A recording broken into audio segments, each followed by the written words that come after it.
ನಮಸ್ಕಾರ. GTV news ಕನ್ನಡಕ್ಕೆ ಸ್ವಾಗತ. ನಾನು ನಿಮ್ಮ ವೆಂಕಟೇಶ್.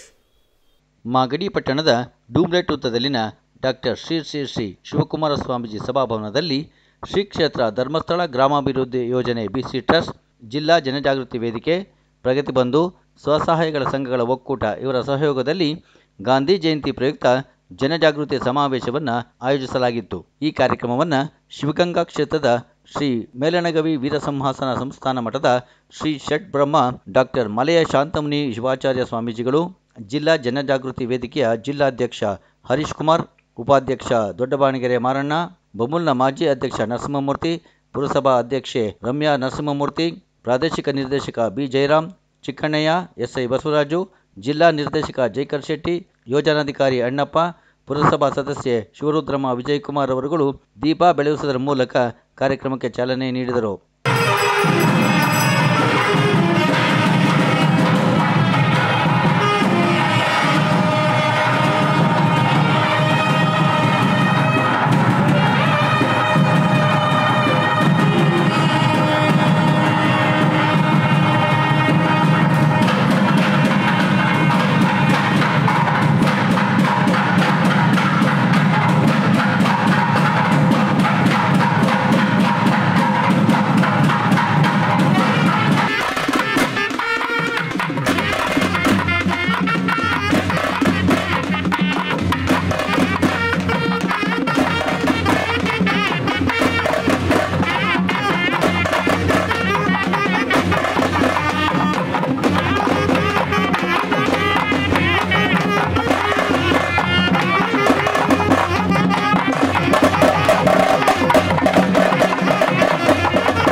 ಒಂದಷ್ಟು ಸೌಲಭ್ಯಗಳು ಒದಗಣೆ, ಕುಟುಂಬಕ್ಕೆ ಸ್ವಉದ್ಯೋಗ ತರಬೇತಿಗಳು, ಆರೋಗ್ಯ ಕಾರ್ಯಕ್ರಮಗಳು, ಶಿಕ್ಷಣಕ್ಕೆ ಸಹಕಾರಿ, ಆನಂತರ ಜನಮಂಗಳ ಸಲಕರಣೆಗಳ ವಿತರಣೆ, ಸಮಾಜಮುಖಿಯಾಗಿ ದೇವಸ್ಥಾನ, ಪಾಲನಾ ಸೊಸೈಟಿಗಳು, ಕೆರೆಗಳ ಅಭಿವೃದ್ಧಿ, ಸ್ಮಶಾನಗಳ ಅಭಿವೃದ್ಧಿ, ಶಾಲೆಗಳಿಗೆ ಶಿಕ್ಷಕರು, ಶಾಲೆಗಳಿಗೆ ಕೊಠಡಿಗಳು, ಈ ರೀತಿಯಾಗಿ ಎಲ್ಲ ಕ್ಷೇತ್ರದಲ್ಲೂ ಕೂಡ ಪುತ್ತೂರು ಸಾಮಾಜಿಕವಾಗಿ ಒಂದಷ್ಟು ಕಾರ್ಯಕ್ರಮಗಳನ್ನು ಅನುಷ್ಠಾನ ಮಾಡ್ತಾ ಇದ್ದಾರೆ. ರಾಮನಗರ ಜಿಲ್ಲೆ ಬಂದರೆ ಕಳೆದ 10 ವರ್ಷಗಳಿಂದ ಶ್ರೀ ಕ್ಷೇತ್ರ ಧರ್ಮಸ್ಥಳ ಗ್ರಾಮಾಭಿವೃದ್ಧಿ ಯೋಜನೆ ವಿಸ್ತರಣೆಗೊಂಡು ಇವತ್ತು ಜಿಲ್ಲಾ ಮಟ್ಟದಲ್ಲಿ ಬಹಳ ಅತ್ಯುತ್ತಮ ರೀತಿಯಲ್ಲಿ ಕಾರ್ಯಕ್ರಮಗಳ ಆಯೋಜನೆ ಆಗಿದೆ. ಬಹಳ ಮುಖ್ಯವಾಗಿ ನಮ್ಮ ಜಿಲ್ಲೆಯಲ್ಲಿ 15,000 ಸ್ವಸಹಾಯ ಸಂಘಗಳು ಮತ್ತು ಪ್ರಗತಿ ಬಂಧುಗಳ ಸಂಘಟನೆಗಳು 1,35,000 ಜನ ನಮ್ಮ ಈ ಕಾರ್ಯಕ್ರಮದಲ್ಲಿ ನೇರವಾಗಿ ಪಾಲುದಾರ ಸದಸ್ಯರಾಗಿಟ್ಟುಕೊಂಡು ಗ್ರಾಮಾಭಿವೃದ್ಧಿ ಯೋಜನೆಯ 10 ಹಲವಾರು ಕಾರ್ಯಕ್ರಮಗಳನ್ನು ಅನುಷ್ಠಾನ ಮಾಡುವಲ್ಲಿ ನಮ್ಮ ಜೊತೆ ಕೈ ಜೋಡಿಸಿದ್ದಾರೆ.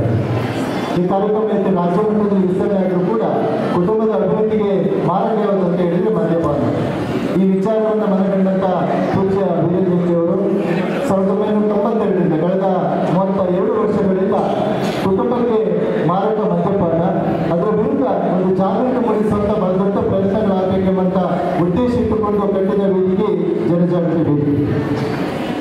ಈ ವೇದಿಕೆಯ ಮುಖಾಂತರ ಕಳೆದ 32 ವರ್ಷದಿಂದ ರಾಜ್ಯದ ಯಾರೆಲ್ಲ ಅತಿ ಹೆಚ್ಚು ಕುಡಿತಕ್ಕೆ ಒಳಗಾದ ಕುಟುಂಬಗಳನ್ನ ಮಧ್ಯವರ್ಗದ ಶಿಬಿರ ಮತ್ತು 7 ದಿನಗಳ ಕಾಲದ ರೆಸಿಡೆನ್ಸಿಯಲ್ ಕ್ಯಾಂಪ್ ಮುಖಾಂತರ ಅವರಿಗೆ ಮನವೊಲಿಸಿ ಆ ಕುಟುಂಬದ ಕಣ್ಣೀರನ್ನು ಒಲಿಸುವಂತ ದೊಡ್ಡ ಪ್ರಯತ್ನಗಳನ್ನು ಪೂಜ್ಯ ವೀರೇಂದ್ರ ಮತ್ತು ಜನಜಾಗೃತಿ ವೇದಿಕೆಯ ಎಲ್ಲ ನಮ್ಮ ಸದಸ್ಯರು ರಾತ್ರಿ ದೊಡ್ಡ ಈ ಶ್ರಮವನ್ನು ಕೊಟ್ಟಿದ್ದಾರೆ. ಇದು ಬಹಳ ಮುಖ್ಯವಾಗಿ ಜಾಗೃತಿ ಕೊಡುವಂಥ ಕಾರ್ಯಕ್ರಮ ಎಲ್ಲ ಶಾಲಾ ಮತ್ತು ಕಾಲೇಜುಗಳಲ್ಲಿ. ನಮಗೆಲ್ಲ ಗೊತ್ತಿದೆ, ಇವತ್ತು ಹದಿಹರೆಯದ ವಯಸ್ಕ ಮಕ್ಕಳೇ ಹೆಚ್ಚು ದುಶ್ಚಟಕ್ಕೆ ಬಲಿಯಾಗಿರುವಂಥದ್ದು. ಕೇವಲ ಮದ್ಯಪಾನ ಅಲ್ಲ, ಆನಂತರ ಗಾಂಜಾ ಇರ್ಬೋದು, ಅಫೀಮ್ ಇರ್ಬೋದು, ಡ್ರಗ್ಸ್ ಇರ್ಬೋದು, ಈ ರೀತಿಯ ಕೆಟ್ಟ ಹವ್ಯಾಸಗಳಿಗೆ ಒಳಗಾದಂಥ ಇಡೀ ಕುಟುಂಬ ನಾಶ ಆಗೋದನ್ನು ಕೂಡ ನಾವು ಗಮನಿಸಿದ್ದೀವಿ. ಯಾವ ಕುಟುಂಬದಲ್ಲಿ ಮದ್ಯಪಾನ ಇದೆಯಾ ಆ ಕುಟುಂಬದಲ್ಲಿ ಅಭಿವೃದ್ಧಿ ಸಾಧ್ಯವಿಲ್ಲ. ಆರ್ಥಿಕವಾಗಿರ್ಬೋದು ಅಥವಾ ಶೈಕ್ಷಣಿಕವಾಗಿರ್ಬೋದು, ಇನ್ನಿತರ ವಿಚಾರ. ಪ್ರತಿದಿನ ಕಣ್ಣೀರನ್ನು ಹಾಕಿಕೊಂಡು ಆ ಕುಟುಂಬ ಬದುಕುತ್ತೆ. ಅಥವಾ ಒಂದು ವ್ಯಕ್ತಿಗೆ ಅಲ್ಲಿ ದುಶ್ಚಟ ಇದೆ ಅಂದರೆ ಇಡೀ ಕುಟುಂಬದ ಸರ್ವನಾಶ ಕೂಡ ದುಶ್ಚಟದಿಂದ ಆಗುತ್ತೆ. ಹಾಗಾಗಿ ಮನಗಂಡ ಪೂಜ್ಯರ ಅದ್ಭುತವಾದಂತಹ ಕಾರ್ಯಕ್ರಮವನ್ನು ನಮ್ಮ ರಾಮನಗರ ಜಿಲ್ಲೆಯಲ್ಲಿ ಕೂಡ ಕಳೆದ 10 ವರ್ಷಗಳಿಂದ ನಾವು ಅನುಷ್ಠಾನ ಮಾಡ್ತಾ ಬಂದಿದ್ದೀವಿ. ನಮ್ಮ ಈ ಕಾರ್ಯಕ್ರಮ 1 ವರ್ಷಕ್ಕೆ ಜನಜಾಗೃತಿಯ ಸಮಾವೇಶ ಆಗಬೇಕಾದ್ರೆ ನಾವೆಲ್ಲ ಕಾಲೇಜುಗಳಲ್ಲಿ ಸ್ವಾಸ್ಥ್ಯ ಸಂಕಲ್ಪ ಎಂಬ ಕಾರ್ಯಕ್ರಮಗಳನ್ನು ಮಾಡ್ತೀವಿ. ಹೈಸ್ಕೂಲ್ ಮತ್ತು ಕಾಲೇಜುಗಳಲ್ಲಿ ಸಾವಿರಾರು ವಿದ್ಯಾರ್ಥಿಗಳಿಗೆ ನಮ್ಮ ಸಂಪನ್ಮೂಲ ವ್ಯಕ್ತಿಗಳಿಗೆ ಮಾಹಿತಿಗಳು ಹೋಗುತ್ತೆ. ಅದು ಅಲ್ಲದೆ ತಂಬಾಕು ವಿರೋಧಿ ದಿನಾಚರಣೆ, ಮಾದಕ ದ್ರವ್ಯ ವಿರೋಧಿ ದಿನಾಚರಣೆ ಕಾರ್ಯಕ್ರಮವನ್ನು ಕೂಡ ನಾವು ಮಾಡ್ತೀವಿ. ಬಹಳ ವಿಶೇಷವಾಗಿ ಮಹಿಳೆಯರಿಗೆ, ಪುರುಷರಿಗೆ ಈ ಬಗ್ಗೆ ಜಾಗೃತಿ ಕೊಡ್ತೀವಿ. ಅಲ್ಲದೆ ವರ್ಷಕ್ಕೆ 3 ತಾಲೂಕಿಗೆ ಶಿಬಿರವನ್ನು ಕೂಡ ಆಯೋಜನೆ ಮಾಡ್ತೀವಿ. ಈ ವರ್ಷ ಕನಕಪುರ, ಮಾಗಡಿ ಮತ್ತು ನಮ್ಮ ಕೆಂಗಲ್ ಯೋಜನೆ ಕಚೇರಿ ಆದರೆ ಪ್ರತಿ 2 ವರ್ಷಕ್ಕೊಮ್ಮೆ ಎಲ್ಲ ತಾಲೂಕುಗಳಲ್ಲಿ ಕೂಡ ಮಧ್ಯವರ್ಜನ ಶಿಬಿರ ಆಗುತ್ತೆ. 7 ದಿನಗಳ ಕಾಲ ನಮ್ಮ ಅವರು ಸಾಹಿತ್ಯದ ಉತ್ತಮ ರೂಪಿ ಮೂಲಕ ಬಂದರೆ ಅವರನ್ನು ಮನಪರಿವರ್ತನೆ ಮಾಡುವಂಥದ್ದು. 7 ದಿನ ಆದ ನಂತರ ನವಜೀವನ ಸಮಿತಿಯ ಮುಖಾಂತರ ನಿರಂತರವಾಗಿ ನಮ್ಮ ಕಾರ್ಯಕರ್ತರ ಮುಖಾಂತರ ಅನುಪಾಲನೆ ಮಾಡಿ ಅವರ ಬದುಕನ್ನು ಕಟ್ಟುವಂಥ ದೊಡ್ಡ ಪ್ರಯತ್ನಗಳನ್ನು ಶ್ರೀ ಕ್ಷೇತ್ರ ಧರ್ಮಸ್ಥಳ ಗ್ರಾಮಾಭಿವೃದ್ಧಿ ಯೋಜನೆ ಈ ಭಾಗದಲ್ಲಿ ಕಳೆದ 10 ವರ್ಷಗಳಿಂದ ಮಾಡ್ತಾ ಇದೆ.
ಸರ್ಕಾರ ಏನು ಬಡವರಿಗೆ ಕೆಲವು ಅನುಕೂಲವನ್ನು ಮಾಡಿಕೊಡ್ಬೇಕು ಅಂತೇಳಿ ಚಿಂತನೆಯನ್ನು ಮಾಡ್ತಾರೋ ಅದೇ ರೀತಿ ಇವತ್ತು ಬಡವರಿಗೆ ಹೈನುಗಾರಿಕೆಗಾಗ್ಬೋದು ಅವರ ಕಾನೂನು ಅಂತೇಳಿ ಎಲ್ಲ ಸಹಾಯ ಸಂಘಗಳನ್ನು ಸ್ಥಾಪನೆ ಮಾಡಿ ಅವರಿಗೆ ಕಡಿಮೆ ಬಡ್ಡಿ ದರದಲ್ಲಿ ಒಂದು ಹೆಣ್ಮಕ್ಳಿಗೆ ಸಹಕಾರವನ್ನು ನೀಡಬೇಕು.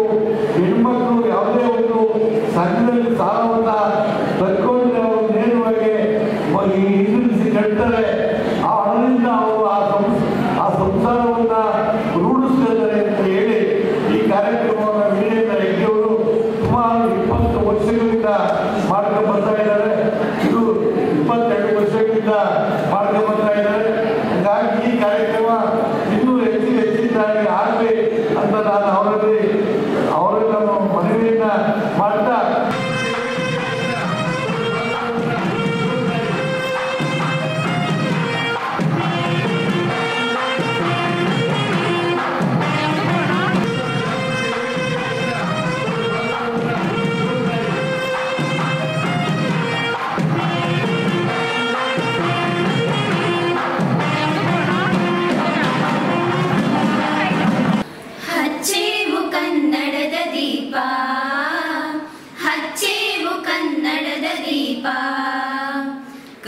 ನಡುನಾಡ ದೀಪ ಸಿರಿನುಡಿಯ ದೀಪ ಒಲವೆತ್ತಿ ತೋರುವ ದೀಪ ಹಚ್ಚೇವು ಕನ್ನಡದ ದೀಪ ಹಚ್ಚೇವು ಕನ್ನಡದ ದೀಪ ಬಹುದಿನಗಳಿಂದ ಮೈಮರೆವೆಯಿಂದ ಕೂಡಿರುವ ಕೊಳೆಯ ಕೊಚ್ಚೇವು ಎಲ್ಲೆಲ್ಲಿ ಕನ್ನಡದ ಕಂಪು ಸೂಸಲು ಅಲ್ಲಲ್ಲಿ ಕರಣ ಚಾಚೇವು ನಡುನಾಡೆ ಇರಲಿ ಗಡಿನಾಡೆ ಇರಲಿ ಕನ್ನಡದ ಕಳೆಯ ಕೆಚ್ಚೇವು ನಡುನಾಡೆ ಇರಲಿ ಗಡಿನಾಡೆ ಇರಲಿ ಕನ್ನಡದ ಕಳೆಯ ಕೆಚ್ಚೇವು ಮರೆದೇವು ಮರವ ತೆರೆದೇವು ಮನವ ಎರೆದೇವು ಒಲವ ಹಿರಿ ನೆನಪ ನರ ನರವನೆಲ್ಲ ಉರಿಗೊಳಿಸಿ ಹೊಸೆದು ಹಚ್ಚೇವು ಕನ್ನಡದ ದೀಪ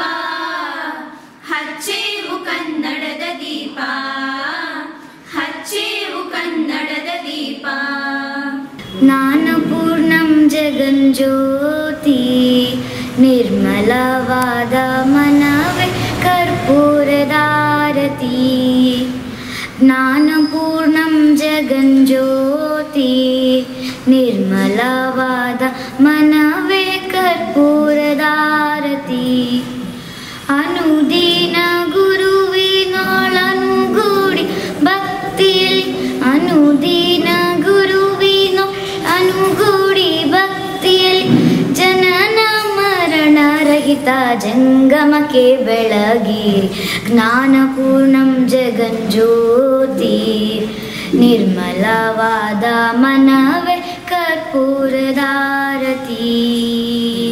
ಈ ಮದ್ಯಪಾನದ ವಿರುದ್ಧ ಜನಜಾಗೃತಿ ವಿರುದ್ಧ ಅವಿರತವಾಗಿ ರಾತ್ರಿ ಹಗಲು ಕೆಲಸ ಮಾಡೋದಕ್ಕೆ ನಾನು ಅವರೆಲ್ಲರಿಗೂ ಅಭಿನಂದನೆಯನ್ನು ಕೊಡ್ತಾ ಇದ್ದೇನೆ. ಆ ವಿರುದ್ಧ ಅವರಿಗೆ ಅಭಿನಂದನೆ ಕೊಡಬೇಕು. ನಾವು ಯಾರೂ ಸಂಬಳಗಳನ್ನು ಕೊಡ್ತಾ ಇಲ್ಲ, ನಾವು ಏನು ಕೊಡ್ತಾ ಇಲ್ಲ. ಪೂಜ್ಯರ ಸಂದೇಶಗಳು ಅವರ ಯೋಚನೆ ಮತ್ತು ಹೃದಯದಲ್ಲಿ ಅಭಿಮಿತ ಕಾರಣ ಈ ಕೆಲಸವನ್ನು ನಿರಂತರವಾಗಿ ಮಾಡ್ತಾ ಇದ್ದಾರೆ. ಅದಕ್ಕೆ ಬೇಕಾಗಿ ಪೂಜ್ಯರ ಯೋಜನೆಗಳನ್ನು ಹಾಕಬೇಕು.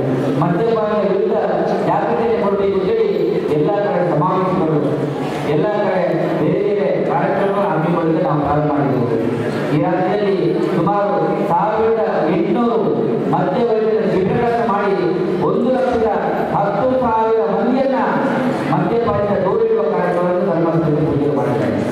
1,10,000 ಜನ ಇವತ್ತಿನ ತುಂಬ ಮಂದಿ ಬಿಡಿಯಲ್ಲಿ ಹಾಕಿ ಅಣ್ಣನವರು ಕುಡಿದಿದ್ದಾರೆ.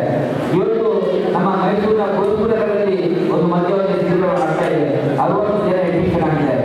ನಿಮ್ಗೆ ಯಾಕೆ ಕಥೆ ಹೇಳ್ತಾ ಇದ್ದಂದ್ರೆ, ಒಬ್ಬ ವ್ಯಕ್ತಿ ಮದ್ಯಪಾನ ಬಿಟ್ಟರೆ ಅದು ಅವರನ್ನು ಮಾತ್ರ ಸುಖಲ್ಲ, ಅವರಿಗೆ ಅದನ್ನು ಕಣ್ಣಿನಿದ್ದಂತ ಹೆಂಡತಿ ನನಗೆ ಕಾಲ ಮಾಡಿದರು. ಅವರನ್ನು ನೋಡಿದ ಮಕ್ಕಳು ಅವರ ಹಂತ ಬಂದಿದ್ದ ಕಾಲ ಮಾಡಿದರು. ಅವರಿಗಾಗಿ ಶಾಪೆಟ್ಟಿದ್ದ ಆ ತಾಯಿ ತಂದೆ ಅವರಿಗೆ ಆಶೀರ್ವಾದ ಕೊಡಲಿಕ್ಕೆ ಮಾಡಿದರು. ಅಂದರೆ ಒಬ್ಬ ವ್ಯಕ್ತಿ ಬಿಟ್ಟರೆ ಅವರ ಸುತ್ತಮುತ್ತಲಿನ ಸುಮಾರು 10 ಮಂದಿಗೆ ಸಂತೋಷ ಸಿಗುತ್ತೆ, ಸಂಭ್ರಮ ಸಿಗುತ್ತೆ, ಸುಖ ಸಿಗುತ್ತೆ, ಬಾಳದಲ್ಲಿ ನೆಮ್ಮದಿ ಸಿಗುತ್ತೆ ಅಂತ ಕಾರ್ಯಕ್ರಮವನ್ನು ಮಾಡಿದ ಒಂದು ವಿದೇಶಕ್ಕೆ ನಾವೇನು ಕೊಟ್ಟಿರ್ತಾರೆ, ನಾವೇನು ಕೊಡೋದು ಬೇಡ. ಅದು ನಿಮ್ಮಲ್ಲಿ ವಿನಂತಿ ಮಾಡಿಕೊಳ್ತೇನೆ, ಯಾವುದೇ ಕಾರ್ಯಕ್ರಮದಲ್ಲಿ ಮದ್ಯಪಾನವನ್ನು ದೂರಿಡುವ ಕೆಲಸಗಳನ್ನು ಮಾಡಿ.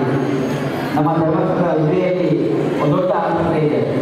ಮದ್ಯಪಾನಕ್ಕೆ ಯಾರು ಮದ್ಯಪಾನಕ್ಕೆ ಒಳಗಾಗ್ತಾರ ಅವರಿಗೆ ನಿತ್ಯ ಚಿಕಿತ್ಸೆ ಕೊಡುವ ಕಾರ್ಯಕ್ರಮ ನಡೀತಾ ಇದೆ. ಆ ಇದರಲ್ಲಿ ಸುಮಾರು ಒಮ್ಮೆಗೆ ಸುಮಾರು 60-80 ಜನ ಅಡ್ಮಿಷನ್ ಆಗ್ತಾರೆ. ಬೇರೆ ಬೇರೆ ಅಧಿಕಾರಿಗಳಿರ್ಬೋದು, ಬೇರೆ ಬೇರೆ ಯಾವುದು ದೊಡ್ಡ ದೊಡ್ಡ ವ್ಯಕ್ತಿಗಳು ಬಂದು ಅಲ್ಲಿ ಬಂದು ಪೂಜೆಯಲ್ಲಿ ಮಾತಾಡಿ ನಾವು ಅಡ್ಮಿಷನ್ ಆಗ್ತೇವೆ, ನಾವು ಮದ್ಯಪಾನ ಬಿಡ್ತೇವೆ, ನಿರಂತರವಾಗಿ ಚಿಕಿತ್ಸಾ ನಡೀತಾ ಇದೆ.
ಸಮಾಜ ಧರ್ಮಸ್ಥಳ ಸಂಘ ಏನ್ ಮಾಡ್ತಾ ಇದೆ, ಮಕ್ಕಳಿಗೆ ಕಾರ್ಯಕ್ರಮ ಮಾಡ್ತಾ ಇದೆ. ಅದೇ ರೀತಿ ಮಧ್ಯ ವಯಸ್ಸಿನ ಒಬ್ಬ ಮುಕ್ತ ಅಂದ್ರೆ ಅದೇ ಹುಡುಗೆ ಅವನಿಗೆ ನೋಡ್ಕೊಂಡು ಎಷ್ಟೋ ಜನ ಕಲಿಯಲಿಕ್ಕೆ ಪ್ರಾರಂಭ ಮಾಡ್ತಾರೆ. ಇದೆಲ್ಲ ಬಂದಿದೆ ಅಕ್ಕ ತಂಗಿ ದಯಮಾಡಿ ಕೆಲವರು ಏನ್ ಮಾಡ್ತಾರೆ, ಫೋನ್ ಮಾಡಿದ ತಕ್ಷಣ ಯಾರು ಬಂದು ಯಾರು ಬರ್ತಾರೆ, ರಿಮೋಟ್ ಗಂಟೆ ನೋಡಿದ್ರೆ ರಿಮೋಟ್ ನಮಗೆ ಕೊಡ್ತಾರೆ ಅಂತ ಕೆಲಸ ಮಾಡ್ಬಿಡಿ ದಯಮಾಡಿ. ನಿಮ್ಗೆ ಸಾಧ್ಯವಾದ್ರೆ ಈಗ ಆಗಿಲ್ಲ, ಇಲ್ಲಿ ತಾಲೂಕಿನಲ್ಲಿ ರಚನೆ ಆಗಲಿ ಮಾಡೋಕ್ಕಾಗಿಲ್ಲ ಅಂದ್ರೆ ಸ್ವಲ್ಪ ಸುಳ್ಳು ಕಳಿಸಿ ದಯಮಾಡಿ. ಅದೇ ನಿಮಗೆ ಅಣ್ಣ ತಮ್ಮನಿಗೆ ಒಳ್ಳೆಯ ಊಟ ಕೊಡೋದು ಅದೆಲ್ಲ ಏನು ಮಾಡೋದು ಅವ್ರಿಗೆ ಮತ್ತು ಮನೆ ಕೊಡೋದನ್ನ ಮಾಡ್ತಾರೆ ಈ ಸರ್ಕಾರ. ಅವತ್ತಿನ ಕಾಲದಲ್ಲಿ ಆ ಪುಣ್ಯಾತ್ಮರು ಪಡೆದಂತಹ ಪದವಿಯನ್ನು ನೋಡಿದರೆ ಬ್ರಿಟಿಷರ ಪೂರ್ವ ಕಾಲದಲ್ಲಿ ಬ್ಯಾರಿಸ್ಟರ್ ಪದವಿಯನ್ನು ಪಡೆದಿರ್ತಕ್ಕಂಥವ್ರು. ಮನಸ್ಸು ಮಾಡಿದರೆ ಬ್ರಿಟಿಷರ ಆಡಳಿತ ಅವಧಿಯಲ್ಲಿ ಒಬ್ಬ ದೊಡ್ಡ ಕಲೆಕ್ಟರ್ ಹುದ್ದೆಯನ್ನು ಕಟ್ಟಿಕೊಂಡು ದೊಡ್ಡ ಶ್ರೀಮಂತರಾಗಬಹುದಾಗಿದೆ. ಕೈ ತುಂಬ ಸಂಬಳ, ಮನೆ ತುಂಬ ಎಲ್ಲ ಸೌಲಭ್ಯ, ಎಲ್ಲ ಸೌಲಭ್ಯವನ್ನು ಅನುಭವಿಸಿಕೊಂಡು ವೈಪರೀತ್ಯವಾದಂಥ ಜೀವನವನ್ನು ಮಾಡಬೇಕಾಗಿತ್ತು. ಹಾಗಾಗಿದ್ರೆ ಅವರು ಸಂಸಾರವನ್ನು ಕಟ್ಟಿಕೊಂಡು 4 ಮಕ್ಕಳಿಗೆ ಮಾತ್ರ ತಂದೆಯಾಗ್ತಾ ಇದ್ರು. ಆದರೆ ನಾನೊಬ್ಬ ಉದ್ಧಾರವಾದರೆ, ನಾನೊಬ್ಬ ಸುಖ ಸಂಖ್ಯೆಯಾಗಿ ಬಾಳಿದರೆ ದೇಶದ ಗತಿ ಏನಾಗುತ್ತೆ ಅನ್ನುವಂಥ ಭಾವನೆಯಿಂದ ತಮ್ಮ ಪದವಿ, ತಮ್ಮ ಪ್ರಶಸ್ತಿ, ತಮ್ಮ ವಿದ್ಯಾರ್ಥಿ, ತಮಗೆ ಒದಗಬಹುದಾದಂತಹ ಹುದ್ದೆ ಎಲ್ಲವನ್ನು ಕೂಡ ಪರಿಹರಿಸಿ ಬೀದಿಗೆ ಹೋರಾಟ ಮಾಡಿರುವ ಇದಕ್ಕಿಂತ ದೊಡ್ಡ ಜಾಗ ಇನ್ನೇನು ಇರುವುದಕ್ಕೆ ಸಾಧ್ಯ? ಈ ದೇಶದಲ್ಲಿ 2 ಮಹತ್ ಕ್ರಾಂತಿಗಳನ್ನು ನಾವು ಮರೆಯಲಾಗಿಲ್ಲ. ಅತ್ಯಂತ ಕಡು ಬಡತನದಲ್ಲಿ ಹುಟ್ಟಿ ಮಹಿಳೆಯ ವಸ್ತ್ರಕ್ಕೂ ಕೂಡ ಕಷ್ಟವಾಗಿರ್ತಕ್ಕಂಥ ಒಂದು ಮನೆತನದಲ್ಲಿ ಹುಟ್ಟಿರ್ತಕ್ಕಂತಹ ಬಾಬಾ ಸಾಹೇಬ್ ಅಂಬೇಡ್ಕರ್ ಅವರು ಮುಂದೊಂದು ದಿವಸ ಬೆಳೆದು ನಾನು ಯಾರಿಗಿಂತ ಕಡಿಮೆ ಇಲ್ಲ ಅನ್ನುವಂಥ ಸೂಟು ಮುಟ್ಟಾಗಿರ್ತಾರೆ. ಅದೊಂದು ದೊಡ್ಡ ಕ್ರಾಂತಿ. ಅಷ್ಟೇ ಅಲ್ಲ, ಸೂಟು ಬೂಟು ಹಾಕಿ ಬೆಳೆದು ನಿಲ್ಲುವಂತ ದೊಡ್ಡ ಅಂತಸ್ತಿನಲ್ಲಿದ್ದು ಕೂಡ ಅದೆಲ್ಲವನ್ನು ಕೂಡ ತ್ಯಾಗ ಮಾಡಿ ತುಂಡು ಬಟ್ಟೆ ಹಾಕಿಕೊಂಡಿದ್ದಲ್ಲ, ಇದು ಒಂದು ದೊಡ್ಡ ಕ್ರಾಂತಿ. ಈ 2 ಕ್ರಾಂತಿಗಳನ್ನು ನಾವು ಒಬ್ಬರು ಬಟ್ಟೆಯನ್ನು ಧರಿಸಿಕೊಂಡು ಕ್ರಾಂತಿಯನ್ನು ಮಾಡಿದಂಥವ್ರು, ಒಬ್ಬರು ಬಟ್ಟೆಯನ್ನು ತ್ಯಾಗ ಮಾಡಿ ಮಾಡಿದ ಕ್ರಾಂತಿ ಮಾಡಿದಂಥವ್ರು. ಇವತ್ತು ನಾವೆಲ್ಲರೂ ಕೂಡ ಅರ್ಥೈಸಿಕೊಳ್ಳಬೇಕಾಗಿದೆ. ಒಂದು ಸಮಾರಂಭಕ್ಕೆ ನಾವು ಹೋಗಬೇಕಾದ್ರೆ, ಒಂದು ಮದುವೆಗೆ ಹೋಗಬೇಕಾದ್ರೆ, 10 ಜನ ಸೇವಕರಿಗೆ ಹೋಗಬೇಕಾದ್ರೆ ನಾವು ಕನ್ನಡಿಯ ಮುಂದೆ ನಿಂತ್ಕೊಂಡು ಒಂದೊಂದು ತಾಸು ನಿಂತ್ಕೊಂಡು ಅಲಂಕಾರ ಮಾಡಿಕೊಳ್ಳದೆ ಅವರಿಗೆ ಜ್ಞಾನವನ್ನು ಕಲಿಸಿರಿ, ಯೋಗವನ್ನು ಕಲಿಸಿರಿ, ಧ್ಯಾನವನ್ನು ಕಲಿಸಿರಿ, ಜ್ಞಾನವನ್ನು ಕಲಿಸಿರಿ, ವಿದ್ಯೆಯನ್ನು ಕಲಿಸಿರಿ. ಅದೆಲ್ಲವನ್ನು ಕಲಿಸಿ ಮಹಾತ್ಮ ಗಾಂಧೀಜಿಯವರು, ರಾಮಕೃಷ್ಣ ಪರಮಹಂಸರು, ಕಿತ್ತೂರು ಚೆನ್ನಮ್ಮ, ಸಿಂಧೂರು ಲಕ್ಷ್ಮಣ, ಸಂಗೊಳ್ಳಿ ರಾಯಣ್ಣ ಇಂಥವರ ಜೀವನದ ಚರಿತ್ರೆಯನ್ನು ಅವರಿಗೆ ಗೊತ್ತಾಗಿ ಅವರಿಗೆ ತಡೆಯನ್ನು ಹೇಳ್ತಕ್ಕಂಥ ಇದ್ರೆ ಆ ಮಕ್ಕಳ ಮನಸ್ಸಿನಲ್ಲಿ ಅದು ಪರಿಣಾಮ ಬೀರದೆ ನಿಮ್ಮ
ಇದು ಇವತ್ತಿನ ಮಾಗಡಿಯ ಸುದ್ದಿ ಸಮಾಚಾರ.